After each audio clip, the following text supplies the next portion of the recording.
does it mean to be fully insured when it comes to flood insurance? Hi, it's Dave Dickinson with Bankers Compliance Consulting. Let's talk about flood insurance and insurable value. One of the components of a dwelling policy is that they be fully insured. Well, that's an insurance industry term that means that the insurance amount is at least 80% of the value of that building at the time of loss. So you make somebody a loan today, you make sure that they get adequate insurance. You want to make sure that they have enough. And let's just imagine that you're doing the lesser of three, which means the loan amount, insurable value, or the maximum of the National Flood Insurance Program, and you don't get them within 80% because you're taking the lesser of three. Okay, you've checked the compliance box, if you will. The problem is you may have an issue of how much is actually going to be paid out when there's a hazard like a flood.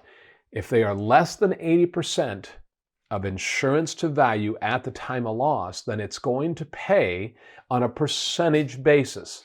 Let me give you a mathematical example. If you're not fully insured, imagine you have a structure that's worth $100,000.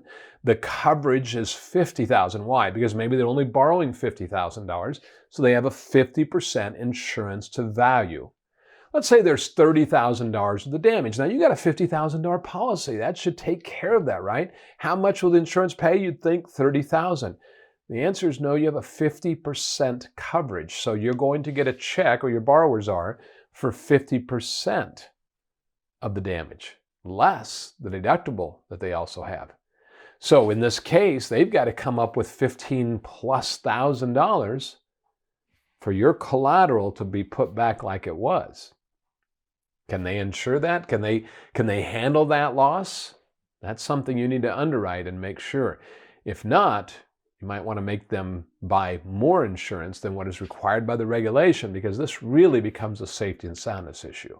And I hope it helps your understanding of the flood insurance requirements. If you have any questions about this or other regulations, do not hesitate to contact us. We'd love to help you out. Thanks for watching.